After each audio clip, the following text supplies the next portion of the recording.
Authentic চিংড়ি মাছের মালাইকারি বানানো কিন্তু অনেক সহজ, আর এটা বানাতে তেমন কিছু লাগে না। খুব কম ইনগ্রিডিয়েন্টসের মাধ্যমে এই মালাইকারিটা তৈরি করা হয়েছে। চিংড়ি মাছের মালাইকারিতে মেন যে ইনগ্রিডিয়েন্টসটা থাকে সেটা হচ্ছে নারকেলের দুধ। নারকেলের দুধ ছাড়া কিন্তু চিংড়ি মাছের মালাইকারি একদম ইনকমপ্লিট। নারকেলের দুধ বের করা অনেক সহজ, তোমরা এটা রেডিমেডও কিনতে পারবে বাজারে, কিন্তু আমি একদম অথেন্টিক ভাবে যেহেতু ট্রাই করতেছি, তো পাটায় বেটে আমি নারকেলটাকে খুব ভালো করে চিপে রসটা বের করে নেবো। আর তোমরা চাইলে এরকম নারকেল বাটা ইউজ করতে পারো। আমি যেহেতু নারকেল বাটা ইউজ করেছি, তো আমার তাহলে আজকে আর দুধটা বের করা লাগতেছে। আর চিংড়ি মাছের মালাইকারি বানানোর জন্য তোমরা গলদা চিংড়ি বা বাগদা চিংড়ি যে কোনো একটা নিতে পারো। আমি আজকে বাগদা চিংড়ি নিয়েছি। তো তারপর এগুলোকে আমি লবণ, হলুদ, মরিচ দিয়ে খুব ভালো করে ম্যারিনেট করে নেব।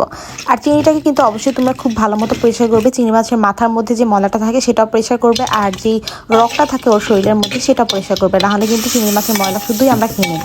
এরপর চিংড়ি মাছটা ম্যারিনেট করা হয়ে গেলে আমরা প্যানের মধ্যে সরষের তেল দিয়ে দিব। এরপর এর মধ্যে আমরা চিংড়ি মাছগুলোকে খুব ভালো করে ভেজে নেব। প্রায় 30-40 সেকেন্ডের মধ্যে আমরা চিংড়ি মাছটাকে খুব ভালো করে ভেজে নেব। বেশি শক্ত করবো না, বেশিক্ষণ ভাজলে কিন্তু এটা শক্ত হয়ে যাবে, তো আমরা বেশি শক্ত করবো না। এরপর আমরা এর মধ্যে একই প্যানের মধ্যে আমরা পেঁয়াজ কুচি দিয়ে দিব। পেঁয়াজ কুচিটাকে খুব ভালো করে একটু নরম হয়ে আসলে তারপর এর মধ্যে আমরা আদা রসুনের বাটা দিয়ে দিব, আর তার সাথে একটু মরিচের বাটা দিয়ে দিব।